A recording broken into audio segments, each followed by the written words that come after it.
Je m'appelle Marion Cavalier, je suis mère de famille d'un enfant de 18 ans, j'ai 37 ans, très bientôt 38, et je suis agent d'entretien au sein de plusieurs sociétés et à mon compte. Quand avez-vous compris que vous alliez élever un enfant seul ? Je m'en souviens, c'est au moment où on était à la maternité avec ma sœur et ma mère et qu'on a ramené mon fils qui avait en fait les têtes fémorales qui n'étaient pas terminées et en fait ça déboîtait ses hanches. Donc il avait un harnais qu'on appelle un harnais de Pavlik et en fait on me l'a ramené complètement engoncé dans un espèce de harnais et j'ai eu une montée de larmes et j'ai dit mais qu'est-ce qu'on va devenir ? Et c'est à ce moment-là où je me suis rendu compte que ouais, j'allais élever un enfant toute seule. Quelle a été votre plus grande peur ?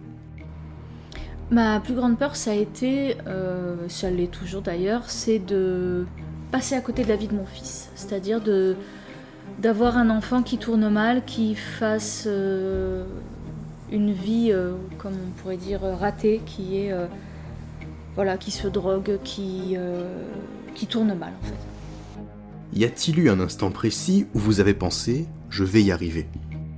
Oui. Il y a un instant précis où je me suis rendu compte, c'est lorsque mon père m'a fait une réflexion en me disant « Oui, mais tu sais, ton fils, il est bien. » Et il était tout petit, parce qu'il lui apprenait à écrire, il avait 2 ans.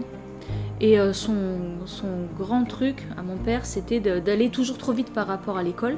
Il voulait qu'il soit très bien. Et il lui a appris à pratiquement écrire et lire. Il était très précoce. Et il se trouve que je me suis dit, ouais, là, j'ai une possibilité d'y arriver. Quelle a été l'épreuve la plus difficile dans votre parcours de mère célibataire ? Ça a été de choisir si je gardais mon enfant ou pas. Parce que j'avais bien la notion, même si j'étais jeune, j'avais 18 ans, 17 ans même, puisqu'il est né quand j'avais 18 ans, ça a été de me dire, est-ce que ma vie, je la fais basculer maintenant ou j'attends ? Et ça, je crois que ça a été la plus grande difficulté. Où trouvez-vous votre force au quotidien ? Dans la famille. J'ai depuis quelques années un compagnon qui est quelqu'un d'extrêmement bienveillant, qui a une gentillesse, un partage et une douceur qui me permettent d'avancer au quotidien. Il m'encourage beaucoup. Et quand je me retourne, je vois également où en est mon fils, ce qu'il a accompli, ce qu'il est capable de faire. Et j'en suis très fière et ça me donne énormément de confiance. Votre enfant vous a-t-il donné une force que vous ne soupçonniez pas ? Alors oui, il m'a donné une force que je ne soupçonnais pas. Il a fait de moi ce que je dis tout le temps. Je suis passée, en fait, si vous voulez, du stade de adolescent à parent. J'ai pas été une femme entre les deux. Et j'ai découvert des choses sur moi-même dont j'étais capable, qui me semblaient impossibles.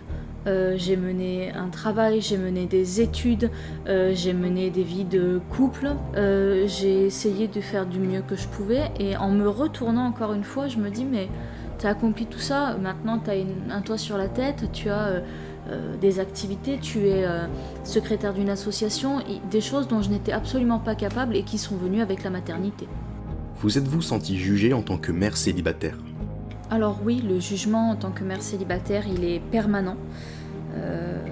Surtout dans mon cas, parce que moi j'étais femme-enfant, comme on dit, c'est-à-dire j'étais à peine sortie de l'enfance que j'étais déjà parent. C'est quelque chose qui est vu depuis très longtemps comme négatif, et le jugement en tant que mère célibataire est permanent. Vous coûtez à la société en fait, vous lui rapportez peu, donc forcément. Que diriez-vous à la société au nom de toutes les mères célibataires ? Que on n'est pas des coupables. Il y a une accusation de la société qui est quand même assez importante envers les femmes célibataires avec des enfants, qui leur dit t'as fait ta connerie, t'assumes. Le problème c'est que pour certaines, c'est pas des conneries en fait. C'est pas une bêtise qu'elles ont fait, c'est un choix. Et la société devrait plutôt nous nous dire bah vous êtes des femmes super fortes en fait, vous arrivez à mener tout de front. Y a-t-il une phrase précise de votre enfant qui vous a marqué ? T'es mon meilleur ami, ou t'es ma meilleure amie. Que diriez-vous aux femmes dans cette même situation ? Qu'il faut pas lâcher. Il faut pas lâcher parce que de toute façon, quand vous faites de votre mieux, votre enfant ne peut être que mieux.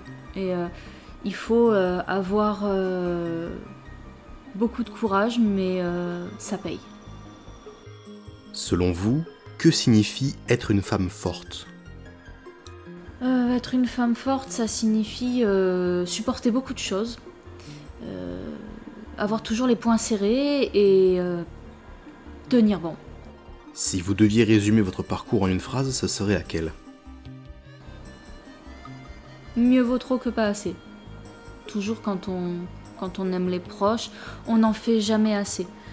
Quitte à parfois être un petit peu agaçante et hyper protectrice, parce que personnellement c'est mon cas, mais on n'en fait jamais assez pour les gens qu'on aime.